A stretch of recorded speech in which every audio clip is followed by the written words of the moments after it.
Good evening to the Square. Tonight's Viewers Edition 33 is the last for this season as we take a brief break to bring you a bolder, better and bigger version of the Square like we've been doing for the last 5 years with over 224 episodes. So tonight is pretty special and that's why we saw it fit to have Viewers Edition again with the resident panelists discussing what you, the viewers, have suggested as we do with every Viewers Edition. Tonight's discussion will focus on the new Ministry of Public Investments and Privatization. We're also going to look at the U.S. Secretary of State's visit to Africa, as well as a commentary on the Kenyan elections that were just concluded. My name's Dan MPC, host of The Square. As always, I'm happy to be joined by the resident panelists on the show. And I'll start with you, Brennan Amateur. Pleasure to have you on The Square. Thank you, Dan. Also joining us is Charles Herber. Pleasure to have you on The Square. Hey, Dan, how are you? Good. Good. So we'll just dive deep into it, and I would like to just tell our viewers to put their comments, on the side, get them ready as we will be reading them later out based on, the topics that we're going to cover tonight. So the first is a lot of people are looking at this new ministry with a lot of anticipation, and one of the recurring topics on the Square has been government investments and returns. So different conversations over the years, Brennan and Charles, you're very aware, especially with the Office of the Auditor General, have been focused on looking at financial losses based on government business enterprises. And this new ministry, the expectation is that it will curtail these losses, the public investments, and also look at efficient oversight for better results. So the first discussion tonight is just to look, to kick off for the new ministry expectations, what resident panelists have to say, what are some of the issues they hope this ministry will, deliberately focus on to really reduce on government losses when it comes to government big investments. And I'll kick off with you, Charles, and then Brenna. My first comment is around what you just said, reducing losses, and now I'll probably take a little bit of a different view, and I'll say taking the investments more serious. You see, any business that you do, you may get into losses, you may make profits, but whether you make a profit or whether you make a loss, it is largely dependent on, one, how well did you study that business before you ventured into it, and then two, how well are you running that business? Typically, and this is not unique to the public investments, also in our own private businesses, we may make losses or profits depending on how well we studied the business before we ventured into it, or depending on how well we're running that business. Now, I'm one of the biggest proponents, I'm one of the biggest guys who's extremely excited about the new ministry, because to me it means that the government is actually taking a lot more seriousness in the huge investments they've put into different sectors. And when in one of the WhatsApp groups I belong to, somebody said that, I excuse them because it was out of ignorance. They thought that they made a comment to the effect that how relevant will the Ministry of Infrastructure be now that we have a Ministry of Public Investments in place, because after all, most of the investments are around the infrastructure space. Mm-hmm. I said, no, hang on a second. You can't put an airline exactly in the space of infrastructure. You can't put a flower business in the space of infrastructure. You can't. And hotels probably yes. Are they service? They are service. Are they infrastructure? They are infrastructure.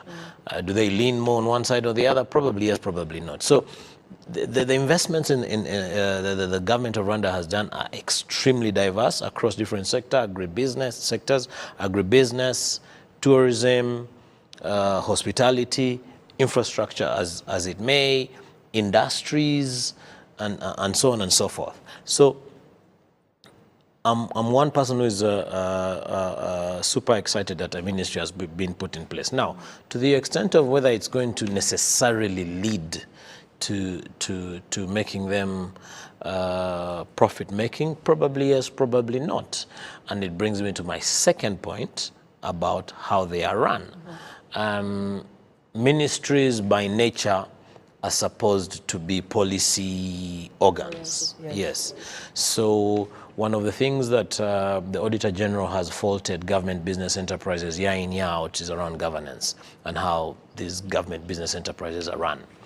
So in as long as we do not allow these government investments to be run as businesses and put the right governance structures in place and allow the boards, one, to actually exist, two, the CEOs of those businesses to actually breathe and run the businesses as businesses, then we may not be able to achieve what's in place. So I'm super excited that the ministry has been put in place, that because I'm optimistic that it will allow some of these structures to be put in place. To be put in place. Yeah. Okay. Brenna, your thoughts? I think it's really exciting to see that the ministry is finally coming into force. I think this work has been, the ministry kind of has been in the works for some time. At some point, there was a unit monitoring projects at the Ministry of Finance to see how they can improve the efficiency around public investments. So it's good to see that finally you have a ministry and you have someone that can be held to account. Because the other issue also is, you know, in absence of someone that can be directly be held to account, and then you have, there's a risk of different agencies blaming each other, you know, saying it's not my role, it's, you know, yeah. But again, the coordination still will be so important in terms of, okay, first of all, to make it, for the record, the government is the biggest investor in the economy. And so, as the biggest investor, as the biggest employer, they take on quite a, you know, huge responsibility. Now, at the policy level, as Charlie said, I think we have had a bit of, I could call it gaps. Because on one hand, even when the government is the largest investor, the majority of these funds, yes, you have domestic taxes, but some of it is borrowed, quite a big chunk. So value for money is so important, even within the public investment framework. So my expectation is that the new ministry will really spend a lot of time looking at addressing the issue of value for money. If you look at our debt levels, they've really gone up. Most of it is public debt. So we're at a point really where you have to, one, save money, but also ensure that there's value for that money. If you look at the Auditor General's report, I think it's been very clear that there's a lot of gaps in terms of whether it's corporate governance. And Charlie, for me, I would recommend that perhaps there has to be an overhaul of these boards to begin with. And I know you've mentioned if at all before. If at all they exist. I know, Brenna, you mentioned this before on the square. Yeah, you know, to kind of make them competitive. Yes.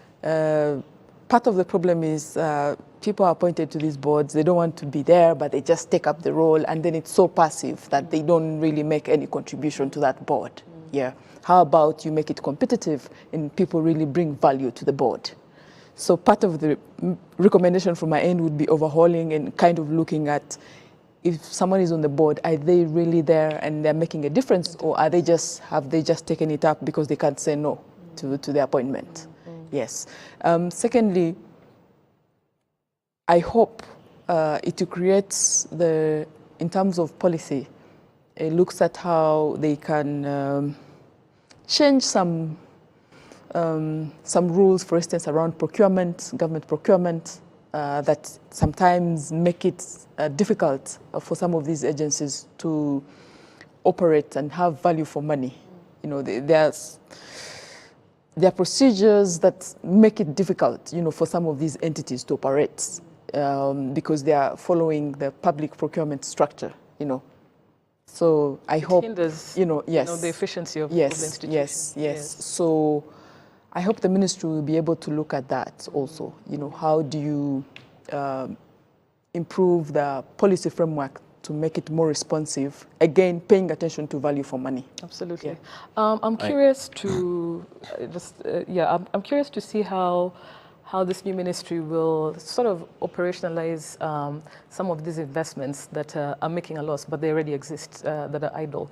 How they will, sort of inject some change into them, especially, when it comes to these issues of industry-based projects, the Burera Dairy, or these other CPCs that have been making quite a couple of losses, and I think it also goes to do with the point, Charles, of how much feasibility studies were done before these investments were made.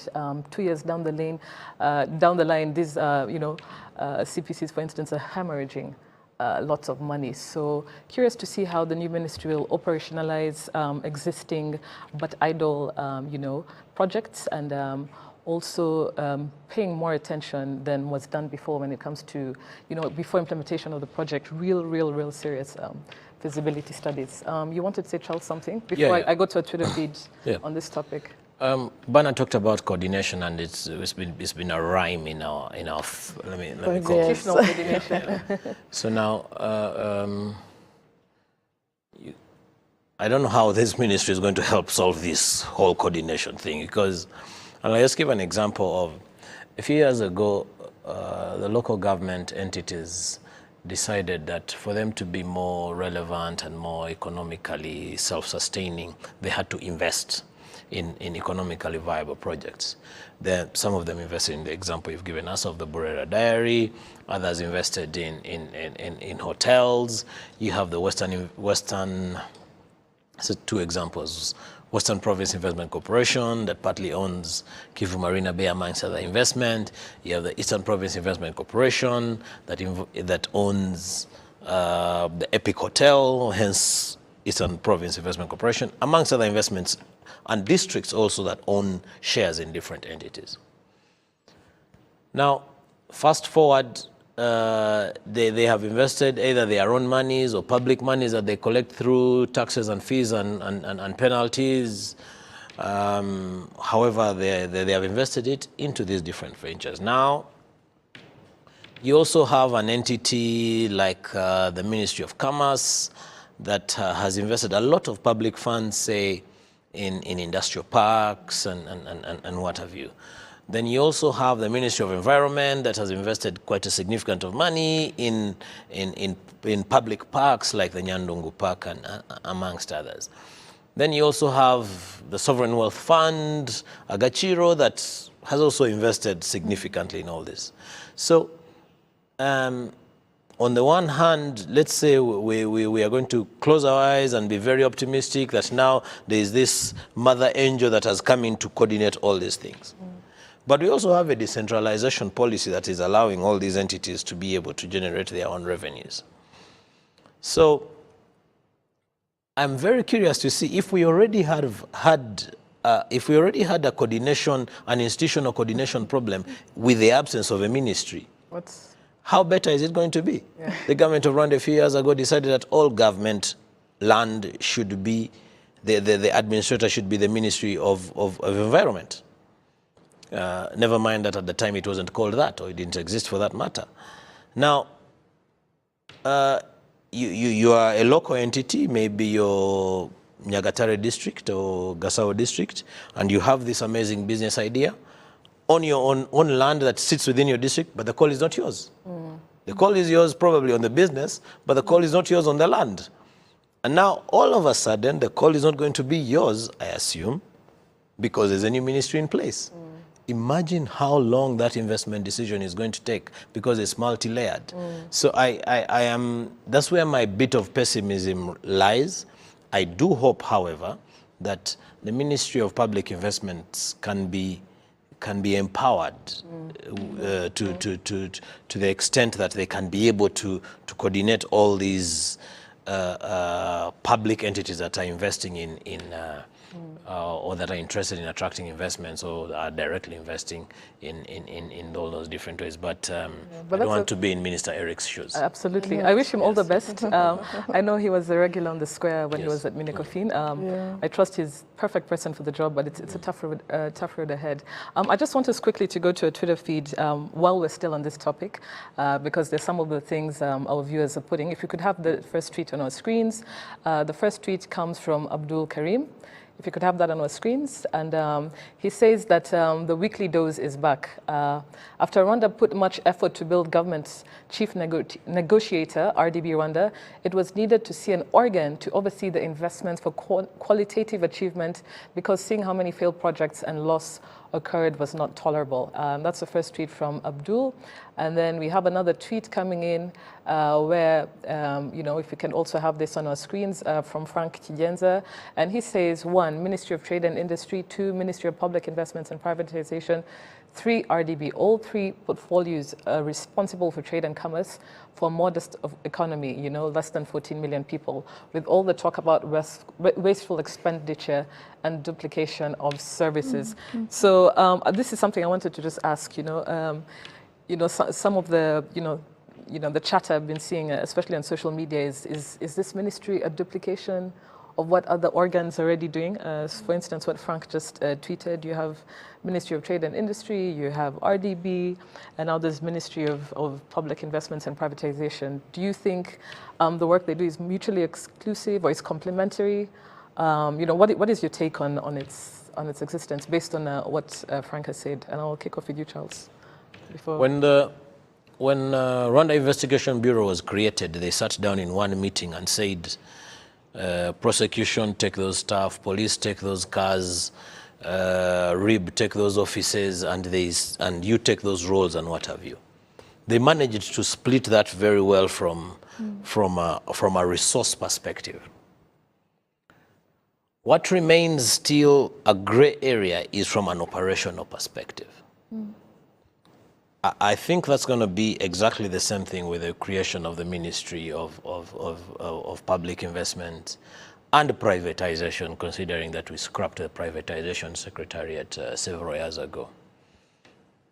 That there is a meeting that's going to be had, and that might probably be several days of brainstorming until they figure out exactly whose role is going to be what. And yes, I am 100% sure, because this government is extremely organized, I'm 100% sure that before the ministry was created, that thought process, they went into that entire thought process from a very high level status. Now, from an operational level, that's where it becomes a bit of a problem. And I'll give you one classic example. So when the government of Rwanda moved industries from the high-risk zones, and especially Gikondo Industrial Park, where the wetlands and what have you, the big polluters were the first to be moved out of there and taken into Masoro,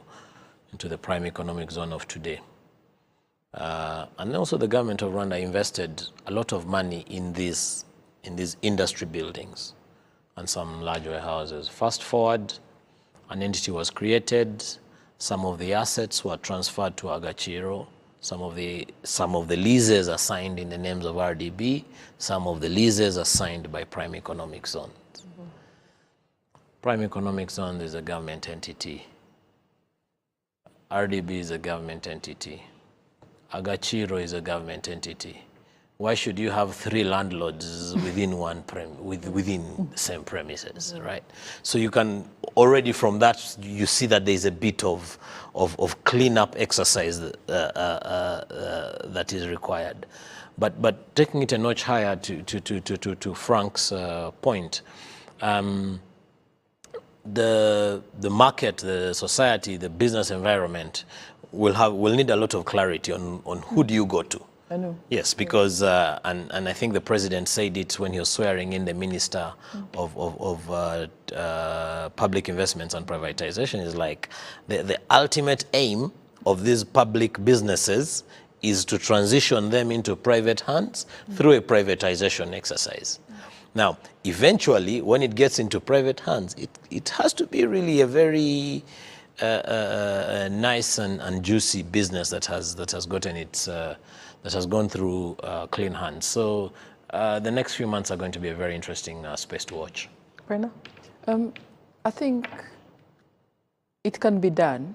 Of course, the devil is always in the detail, but we've seen some success stories, the transition from public to private, Serena Hotels being one of them, you know.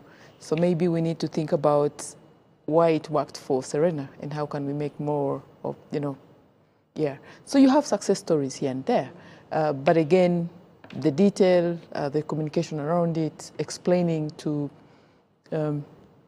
everybody to understand who is in charge of what. Because often, again, like Charlie said, you don't know until you need a service and you are here and they say, no, we no longer deal with that. You have, you know, and this is after maybe queuing up for 5 hours or so, or sending an email and you're waiting for a response and then they divert you. Yeah, so clarity in terms of this is what we handle here, this, you know, would be important. Important. Yeah. Okay. So thank you for that. I'd like to, you know, keep the tweets coming, you know, just to inform our viewers. The next part of the conversation I want us to talk about is the SOSTE's U.S. Secretary of State Antony Blinken's visit. He's here in sub-Saharan Africa visiting 3 countries, namely South Africa, the Democratic Republic of Congo, and Rwanda. Of course, you know, his visit has been said to boost relations between Washington, you know, the U.S. and different African countries in light of the growing influence of countries such as China and Russia on the continent. However, before his visit, you know, there was academics who wrote an open letter to him, and you know, what they called for was respectful and equal partnership, free of condescending and moralizing positions, amongst other things. So my question to you, Berna and Charles, and I'll kick off with you, Berna, is what is your take on Secretary of State Blinken's visit to Africa, but really to the region, especially with regards to Rwanda and Rwanda geopolitics with its neighbors, specifically DRC? First of all, in the same week, we had the US release its strategy, belatedly, for Africa. Yes. Belatedly. Yes. It's a difficult one, because if you put out a statement and say you're going to maybe 3 countries, and while you're going there, and each country is trying to figure out, why am I hosting this person exactly? Yes. Because it goes back to national interests. Yes. You know. So I think to the extent that each country is looking out for its interests, then the visit is welcome. And the attitude, again, Africa is not a country, it's a continent, okay? And what that essentially means is we don't have a uniform response to things. The same way, you know, he arrived in DRC, there's jazz, there's dinner. I don't know if when he arrives, whether there's dinner arranged for him, yeah, that kind of red carpet. So, but my main message is countries are dealing with the US differently, yeah, and that has changed over time. The days of the US dominating the world order are gone, and I'm sure the US is very aware of that. This, yes. It is a fact that for over the last decade, Africa has been at the back burner of, you know, issues. So why there's a sudden interest? He's been asked across, you know, in South Africa, DRC, the main question that keeps coming is, are you countering Russia or China? And he says no. As US, we're just a choice, you know. which is okay. But I think what people are looking for is the evidence to that point. You know, because as he says that, we know there's a bill, a bipartisan bill that is proposing that the U.S. should treat certain countries, African countries, in a certain way that have taken a stand against in support of Russia, of the Russian invasion of Ukraine. So if you have a bill, and if that bill, for instance, goes ahead, clearly that is simply holding a stick and telling countries, oh, you're either with me or against me. But I think Africa has been very clear. Some countries have been clear, not all countries, saying we are well within our right to choose who we work with and how we engage. Absolutely. Yeah. Those days are done, and I'm sure that reality is very clear to them. For the same reason that over the last decade, Africa hasn't really been on their agenda. Now, in the new strategy, you see a bit of, again, there's a change under the Trump administration. It had its own approach towards Africa, and now the Biden administration. The question on many people's mind is why now, you know? So I feel that the U.S. now, how it approaches issues is very different from how it did a decade ago. And they're very aware of that. And so it is up to the country in question where he is, how they deal or handle that bilateral relationship. Yeah. Charles? I think it's, I'm a little bit confused about this because and sometimes when you look at minute examples about, say, neighboring President Tshisekedi, when he crosses over to visit Goma in Rubavu in better times, he would probably receive higher relations than Anthony Blinken. There were droves of people in Nyabugogo when Museveni was driving past coming for Chogam, than probably, definitely more than what Blinken would receive. So Blinken's visit is, it would be very unfair to term it as a popular visit. It's not populist in nature. It's extremely very strategic. Therefore, the welcoming that he will receive should not be of any comparison, because it is his reason for visiting that carries more weight. So that's one on the way he would be received. But the second one is really around the position of Rwanda on certain matters of geopolitical importance. And I'll speak about two things. One are the Congo-Rwanda relations and the issue around Paul Rusesabagina, which is one of the two things that appeared in their communique. Does Rwanda really care about what the US thinks about Paul Rusesabagina and how he was brought here? I'd say, okay, fine, we'll listen to it, go through his one ear, it will go through the other ear. And, it doesn't work like that anymore, right? But Bana alluded to that. So I think that's inconsequential. It is a statement that will come out from US sympathizers to massage the ears of Rusesabagina's family. But nothing, it will be inconsequential. His visit will be inconsequential to what will happen. Justice will take its course, irrespective of whether Blinken would have come or not. So that's not there. Now, on the DRC, I think that's a bit of a different issue, because both countries have a lot of interest in somebody else listening to their case. When it comes to inter-country matters, because it's not all the time that you can necessarily solve your own problems. Quite often you may need a third party.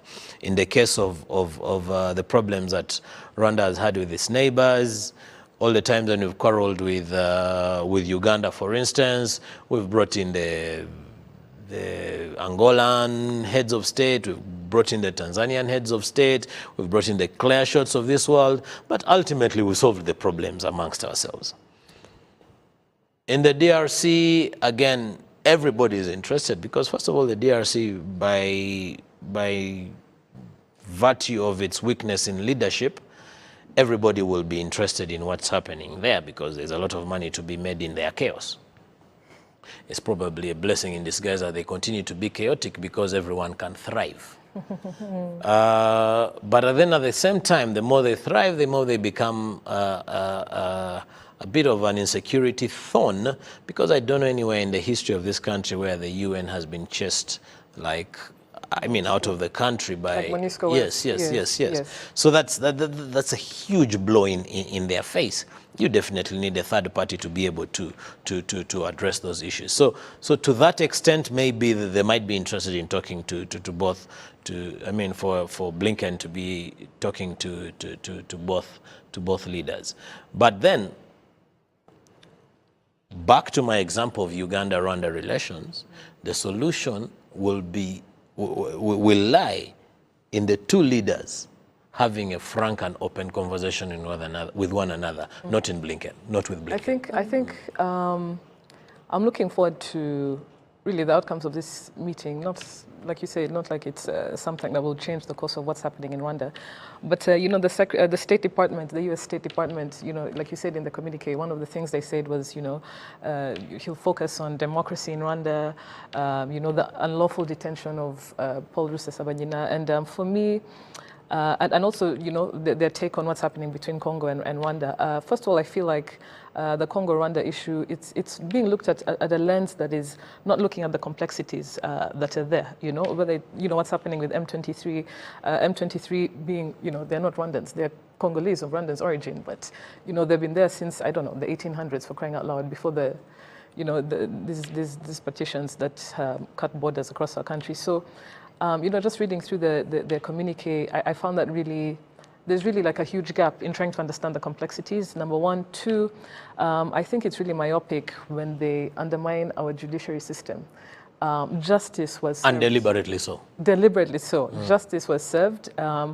You know, this Rusesabagina is a terrorist, and justice took its course. In fact, I feel that was the only, if I'm not mistaken, court case so far that was internationally, I mean, televised on the internet for everyone to see that this is a transparent judicial process and this is the verdict based on what we presented. And for Americans especially, you know, the communique that said he's going to focus on the unlawful detention of this person, I feel it's a grave undermining of our judiciary system, and I really don't think anything will change. But I also want to see, you know, when he goes back, I want to see, you know, what the outcomes of these discussions that he's coming to Rwanda to discuss, our response and our take, and what, you know, he goes back to the US with. That's what I'm looking forward to.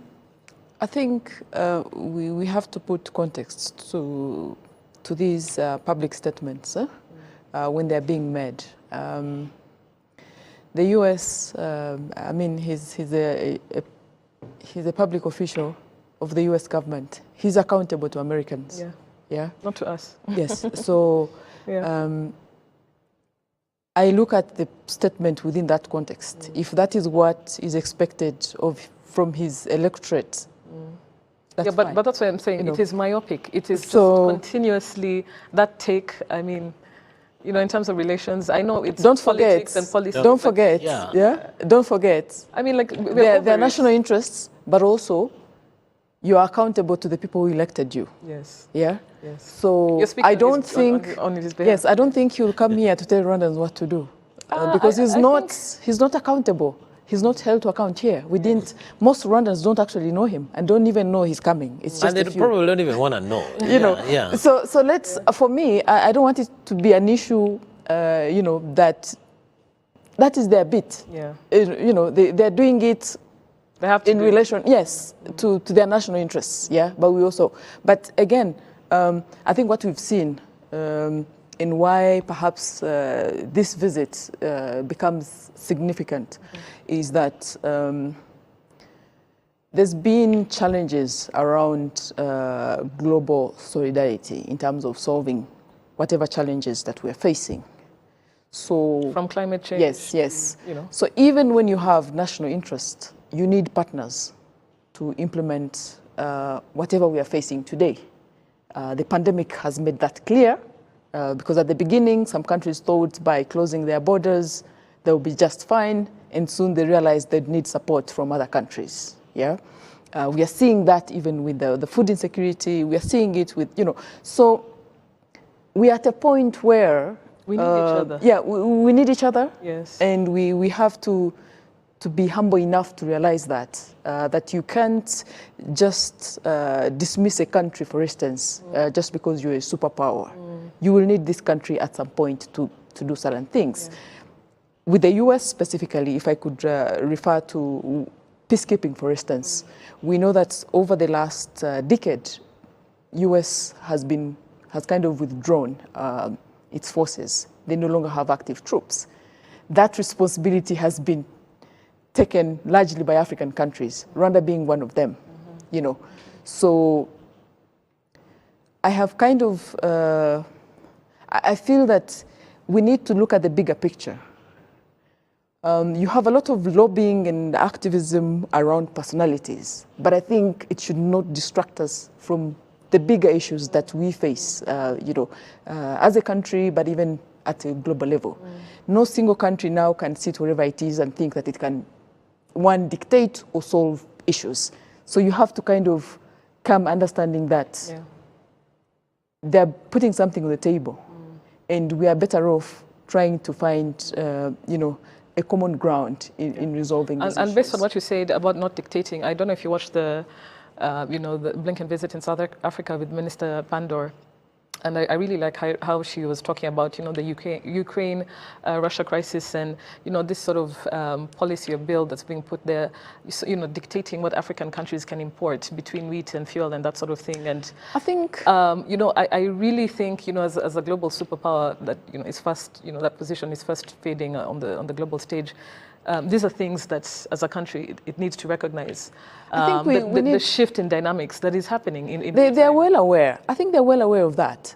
To be, I mean, if you look back to the history, I mean, across Africa, relations, anytime actually the US thought it didn't like a country,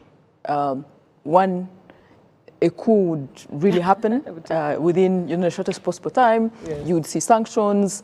That is not happening as fast as they used to do it. Yes. And that's for a reason. And I think the reality is there. But I also feel that if you look at briefings, what is happening now is that sometimes it is a media issue. Yeah.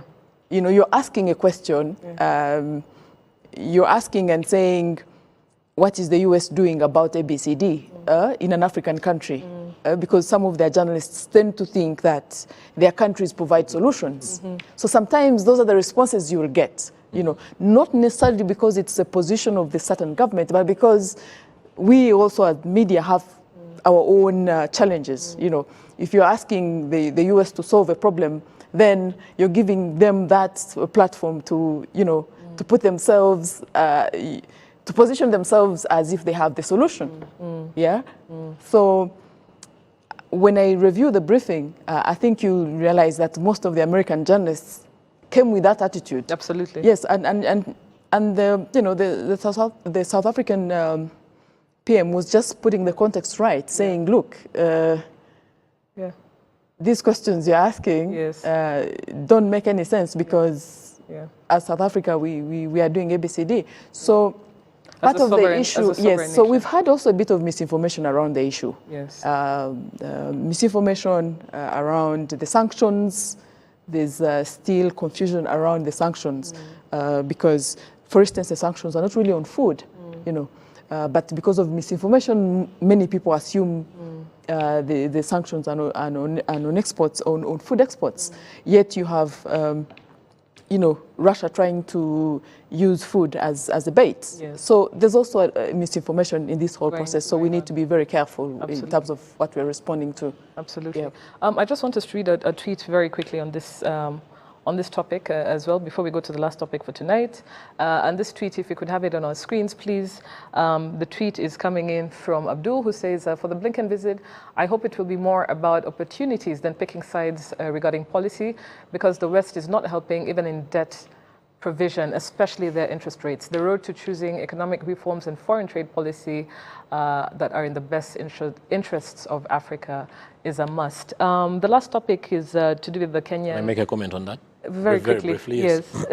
So, and I think Abdul Karim, the point he raises is really about a statistic. I mean, the visit of the Secretary of State into to Rwanda especially, I won't speak for the other countries, it's just going to be a statistic. In 2022, we were visited by the Secretary of State amid a fuel crisis, and you know those guys are known for having guzzlers.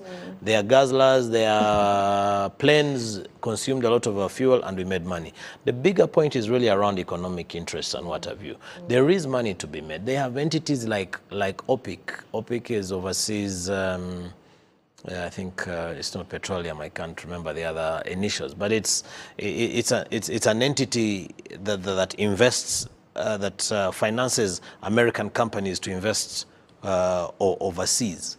Now, that is actually where the conversation should be. Is that, can we talk business? Let's put this politics. There is money to be made in our regions here. That's what the conversation should be about. Just very briefly. Please, can we move to the next point? Just to comment on that, I think the Biden administration actually deserves the credit for it is them that allowed the special, as a major shareholder of the IMF, that allowed the special drawing rights for extra money that is now available to countries, you know. Yeah. So it is not entirely, you know, like they're not helping or, no, we are getting money from the IMF. Part of that money is actually coming from them.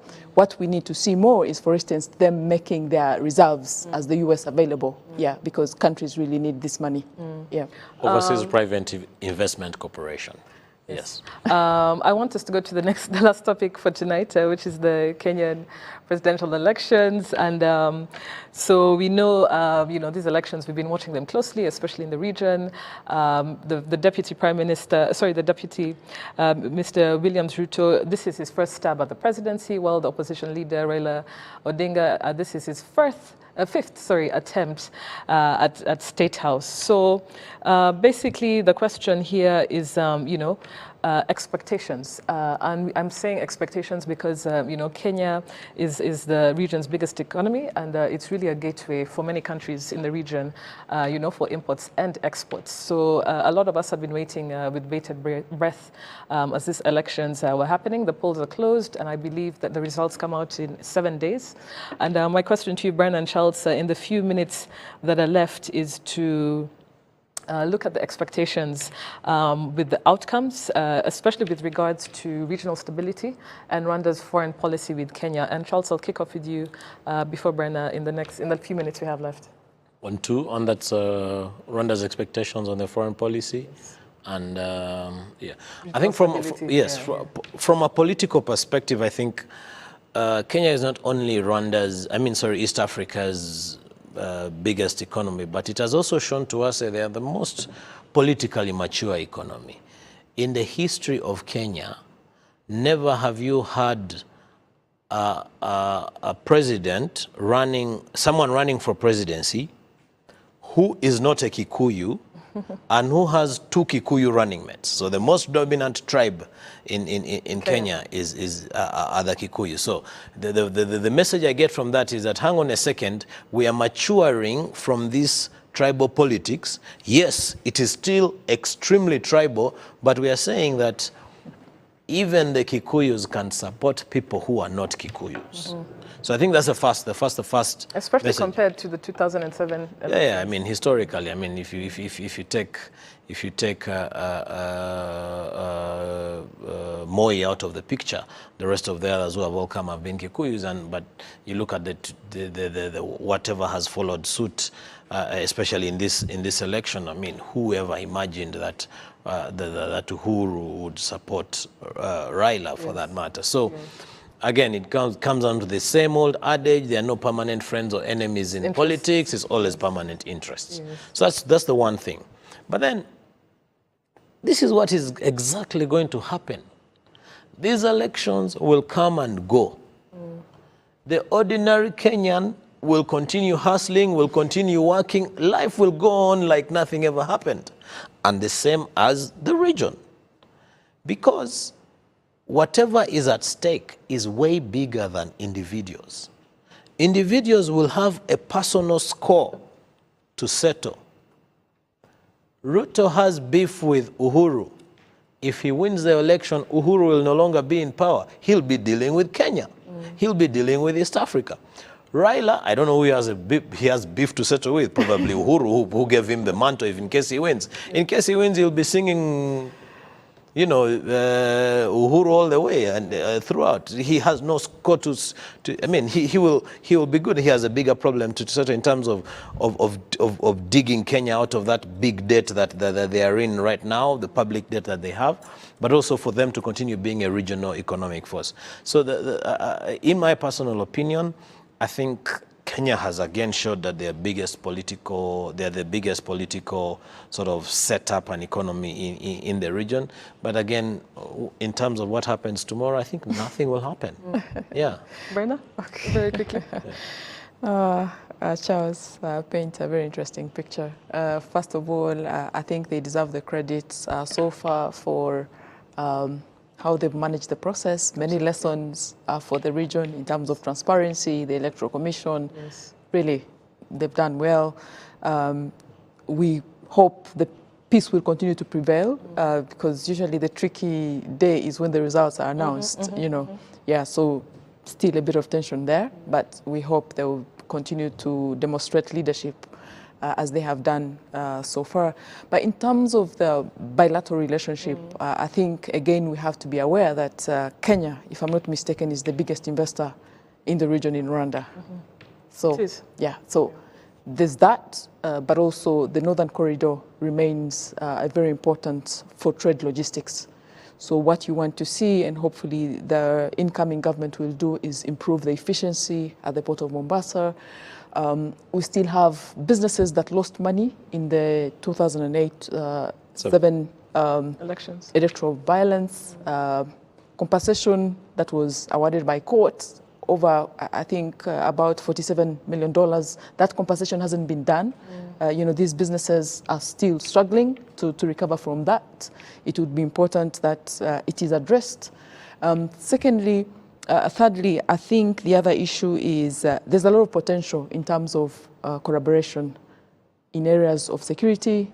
Terrorism is a global issue. I think Kenya is also one place where we need a lot of synergy. Last week, I think we saw also financial, there was an MOU signed around fighting financial crime. Even that needs to be strengthened. We must recall in the region, Kenya is the financial center at the moment. Yes. So there's a lot at stake. Yes. There's a lot at stake. So we are all hoping that the transition will be smooth.